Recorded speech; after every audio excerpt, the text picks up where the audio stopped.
Welcome back, everyone. This is Dave from Corn Productions here to talk about The X-Files, Season 1, Episode 6, Shadows. The episode's description reads as follows. Mulder and Scully investigate the deaths of two men believed to have been killed by a powerful psychokinetic force. The episode was written by Glenn Morgan and James Wong. This is their second stint on the series. And the episode was directed by Michael Kettleman. His one and only effort on this series, but he has plenty of work on genre series, including a series that James Wong and Glenn Morgan would eventually lead this show for in Space Above and Beyond. He also directed Smallville, VR5, and Dark Angel. The episode originally aired on October 22nd, 1993. Before going any further, I'll tell you a couple of things. One, this is not a spoiler-free podcast. If you haven't watched the episode, I highly recommend you go and check it out, and then come back and give me a listen. Secondly, if you're listening on one of the platforms that this podcast is now available on, please follow, and feel free to check out my YouTube channel, Corn Productions, where additional content can be discovered. If you're already on my YouTube channel, please like, share, and comment, and subscribe to my channel. Alright guys, not a fan of this one, and that's partly the reason why it took me so long to actually finally get around to doing this particular video. Because quite frankly, I hate this episode. It is boring as hell. In fact, I'm not a fan of this episode or the next one, A Ghost in the Machine, but the next episode has the second appearance of Jerry Hardin as Deep Throat, to its advantage. I'm not sure of this episode's reputation in the fandom. However, from the sounds of it, Glenn Morgan and James Wong were also less enthused in making it. Internet Movie Database Trivia says, this episode largely came about because executive producers Glenn Morgan and James Wong were under pressure from box executives to have Mulder and Scully investigate what they considered to be a more traditional paranormal case involving ghosts as opposed to liver-eating mutants or extraterrestrials. Morgan and Wong essentially wrote this episode to get the executives off their back. Now, I could tell you that if you are less than enthused, if you're a creative person and you are not, your heart isn't in what you are doing, it's definitely gonna show. For instance, when I talk about this episode, my enthusiasm just isn't going to be there too much because, as I've said, I cannot stand this episode. And it seems like the writers of this episode feel the same way. This episode was to get the suits at Box off of their backs, and it shows. Another trivia note from Internet Movie Database says, this episode was partly inspired by the horror film The Entity in 1982. The film starred Barbara Hershey, who later played Erica Price in Season 11 of the revival series. We start the episode in Philadelphia. We hear a woman's cry as we pan the office. We see Lauren take a picture off the wall. And Lauren is played by Lisa Waltz. She's our Quantum Leap connection. She was in the 4th season episode Justice. She's in the office of her dead boss, Howard Graves. She's comforted by a woman who tells her to go home, and she eventually does so. Late at night, she stops by an ATM where she's attacked. We don't see what happens to her, but 6 hours later, a pair of hoodlums are looking for a place to stay. Or rob, I'm not quite sure what they're doing. The dude pulls in a fire escape and is attacked by one of the assailants, or rather the body of the assailants that attacked Lauren, which freaks them out, and then they make a run for it, and credits. Back from the credits, Agent Mulder and Scully are led ominously down a hallway where they are led to two government officials, or agents, whoever the heck these two are. I think later they are determined to be like some type of investigation. I think they may even be FBI, but they are told that Section Chief Blevins told them that they would get cooperation from the two agents. They are being asked if they ever encountered something like the body they are about to be shown. Mulder and Scully both ask questions while the other pair of agents doesn't say anything, and this scene is really incredibly annoying. Why are you going to bring these agents in to get information from them if you're not even going to answer basic questions which would help you do that? Mulder says he's never encountered anything like this, and the pair of agents are dismissed. Scully, knowing Mulder as she does, suggests that he perhaps lied, and Mulder says he never lied, just that he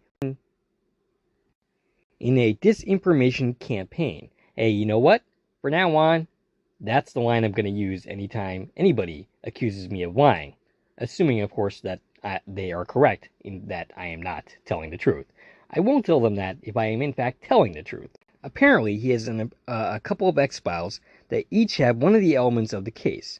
As to how the man's throat was crushed without being touched, he suggests telekinesis. Scully admits to being intrigued, but wonders how they can investigate with nothing to go on.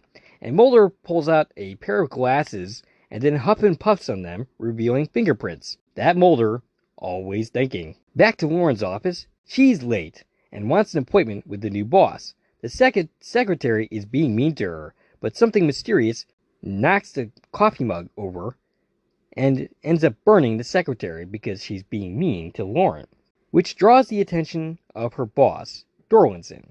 So she gets to have that meeting after all, which is to put in her 2 weeks' notice. He pleads with her to stay, getting perilously close to abusive, and then some mysterious force seems to hurt him, which gives her cover to leave the office. Mulder and Scully's investigation leads them to an ATM, which has camera footage that happens to have the assault on camera, and Mulder notices a ghostly figure in the footage. Spooky. Lauren at home, she's visited by Mulder and Scully. Well, that was certainly fast. Scully asks if she's seen the pictures of the people who assaulted her, and asks if she recognizes them. She lies, and Scully says she knows she's lying. She says that, and Lauren ends up saying that she didn't want to file a report, and it turns out the assailants were found very dead.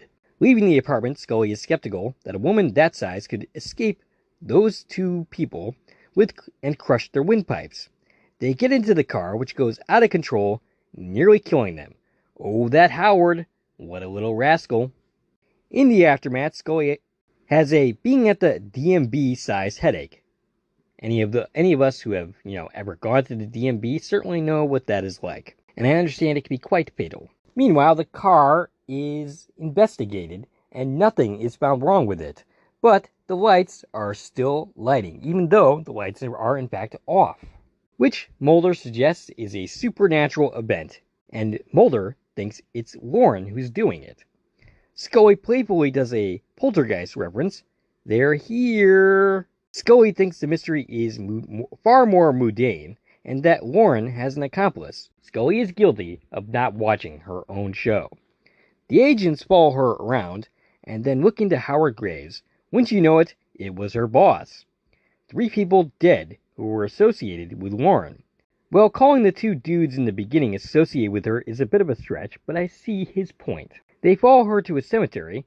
Mulder has a line about, there aren't too many people at their boss's graves who aren't dancing on it. You hear that, Skinner? A gravedigger seems to have too much info, as he knows how Graves died and how his daughters died as well. There's a Scully monologue, which is fairly uninteresting, as is pretty much everything else in this episode. They enhance a picture of Lauren and spot Howard Graves. Mulder has an alternative explanation for that, but doesn't share it with me, or with anybody else for that matter. Guess she feels a little threatened. Meanwhile, Scully confirms what I already knew, that Howard Graves is indeed very dead. Should have listened to Lauren Gale from the start. A couple of thugs, up to no good, show up to Lauren's house. Howard tries to block their entrance with a chair, which is pretty ineffectual. But then he turns into Casper, the very unfriendly ghost, and kills one of them. Mulder gets there just in time to hear the screams and see a man floating in the air, who then ends up very dead on the floor. Scully doesn't get to see this, of course, because she's having a seatbelt malfunction. And this is one of these cliches of the series to have Scully not see something so she can maintain her skepticism. Lorena creeps around her apartment, hears voices, and is led to a tub which suddenly has blood in it. Well, I won't be taking a bath there anytime soon. Howard, why so dramatic? Mulder and Scully go to the medical examiner to prove that Howard Graves is in fact alive. Well, one of them is anyway. Mulder doesn't quite believe that. The medical examiner also is pretty convinced that Howard Graves is very dead. She's played by Lorena Gale. She has 3 appearances on the series, 1 in Millennium, 3 in Smallville, as Dr. Claire Foster, who ends up working with Lex Luthor's father, Lionel Luthor, to get his son committed. She has 140 acting credits in total. She died on June 21st, 2009, at the age of 51, which is way too young. She seems bored with this entire conversation, as am I, but Lauren was the one to identify the body, so Scully seems to think she was onto something. There is a way to identify the body despite cremation, and that's because he was an organ donor. We have a sciencey scene where a doctor explains how they will go about doing this. I'm just gonna take your word for it, dude. We cut to a goodbye party where Lauren hugs the only coworker that she seems to have a friendly relationship with and says goodbye. On her way out, she decides to stop into what used to be Howard's office. Her fixation on her former boss's office is a bit odd, to put it mildly. Her soon-to-be ex-boss, Dorland, enters and closes the door, claiming to be there just wanting to say goodbye. But while he's here, he might as well threaten her as well, saying, hey, if she reveals what she knows, there's gonna be trouble. Lauren reveals that he had Howard killed, and that Howard told her this piece of information. She manages to get out of the office unscathed, and if he survives this episode, 20 years from now, I'm pretty sure he's going to end up getting Me Too'd. That's the general vibe I've been getting from this guy from the start. Lauren decides to call the agents to get them to come over. So they end up bringing Lauren for questioning, but she doesn't want to answer any questions, presumably because she feels like, hey, my ghost friend happened to kill those people and I had nothing to do with it isn't exactly a great solid defense. Mulder would buy it for sure. I'm not sure that anybody else would. The unhelpful agents show up and they are pissed, thinking that Mulder and Scully have been interfering in their investigation. And well, that's because they have been. And they still aren't very helpful for a little bit during this conversation, but eventually they reveal that they were trying to get evidence against the company for wrongdoing, presumably involvement in terrorism. The tall, unhelpful agent says he can get answers out of Lauren. Mulder, amused, offers advice, suggesting he not get rough with her. And I would say, given this episode, that is in fact very solid advice indeed. Cut to the agents getting nothing, and Mulder and Scully going back in there also to get nothing. But Mulder says she is free to go, and then says that Howard is watching after her, which convinces her to help. What they basically learn is that apparently the business was not doing very well, and they got involved with some terrorists. Howard developed a conscience, and they ended up killing him for it. Scully wants to solve the case that involves the terrorists, but Mulder wants to see some ghosts. Well, that tracks. That definitely seems to be in character and on brand for Mulder, that's for sure. They set up a search of the office with the unhelpful agents, and cripes, why isn't this episode over yet? It doesn't go well.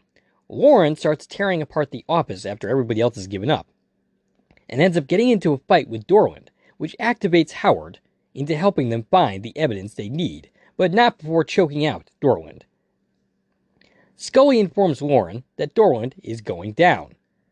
Basically, he's going to be going to jail for a very, very long time. Lauren leaves, and I have to wonder, is Howard going with her? Or has he, in fact, found closure? Mulder's only desire is at this point is to see the Liberty Bell for some strange reason.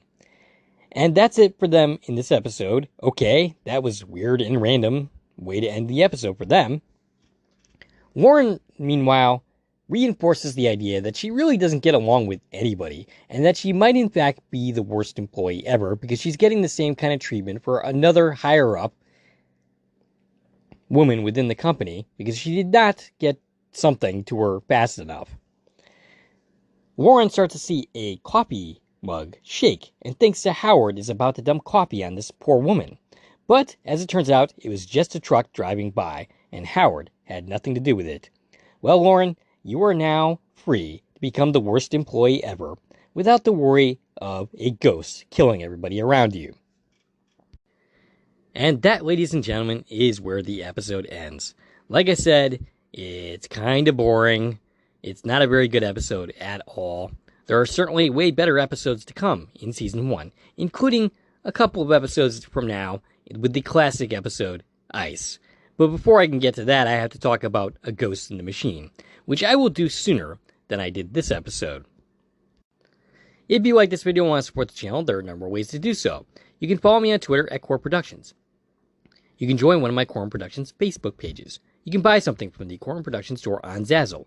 You can buy me a copy, which is a new way to support content creators such as ourselves, myself in this case because Stacy's not involved in this. And of course, you can like, share, and comment on this video as well as subscribing to my channel. This is Dave and me alone, signing off.